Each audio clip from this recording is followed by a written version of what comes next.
சென்னை அருகே பரந்தூரில் வானூர்தி நிலையம் அமைக்க சுற்றுச்சூழல் அனுமதி வழங்கியது நடுவண் அரசு. காற்றழுத்த தாழ்வு மண்டலம் கரையை கடந்துள்ளதால் ஒடிசா மாநிலத்தில் கனமழை, வெள்ளக்காடாக மாறிய குடியிருப்புகள்.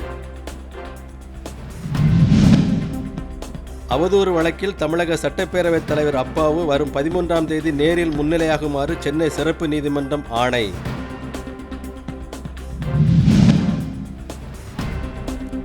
தமிழ்நாட்டில் அரசியல் பிரமுகர்கள் உட்பட எவருக்கும் பாதுகாப்பில்லாத சூழல் ஏற்பட்டுள்ளதாக மருத்துவர் ராமதாஸ் குற்றச்சாட்டு.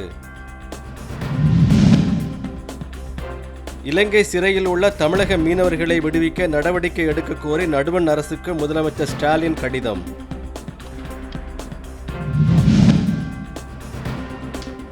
திருச்சி மாநகராட்சியுடன் கிராமங்களை இணைக்க எதிர்ப்பு, மாவட்ட ஆட்சியர் அலுவலகத்தை முற்றுகையிட்டு பொதுமக்கள் போராட்டம். வேலூர் மாவட்டம் காட்பாடியில் 66 கோடி ரூபாய் கடனுதவியை மகளிர் தன்னுதவி குழுவினருக்கு வழங்கினார் அமைச்சர் துரைமுருகன்.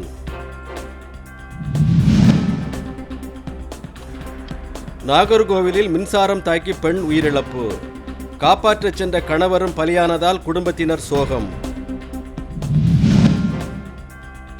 பெரம்பலூர் மாவட்ட ஆட்சியர் அலுவலகத்தில் நடைபெற்ற குறைதீர் கூட்டத்தில் பொதுமக்கள் மற்றும் அதிகாரிகள் இடையே கைகலப்பு.